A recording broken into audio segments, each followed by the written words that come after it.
महाघोरान् त्राहि मां शरणागतः त्रैलोक्यहृदयं शोभे देवी त्वं परमेश्वरी भक्तानुग्रहकारिणी कुलदेवी नमोऽस्तु ते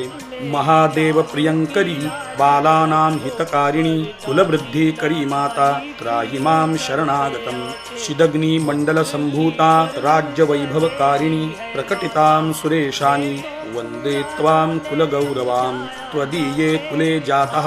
त्वामेव शरणं गतः त्वत्वत्सलोऽहम् आद्ये त्वं रक्ष रक्षाधुना पुत्रं देहि धनं देहि साम्राज्यं प्रदेहि मे सर्वदास्माकं कुले भूयात् मङ्गलानुशासनं कुलाष्टकविदं पुण्यं यः सुकृती पठेत् तस्य वृद्धि कुले जातः प्रसन्ना कुलेश्वरी कुलदेवी स्तोत्रिदं सुपुण्यं ललितं तथा अर्पयामि भवद्भक्त्या त्राहि मां शिवगेहिनी।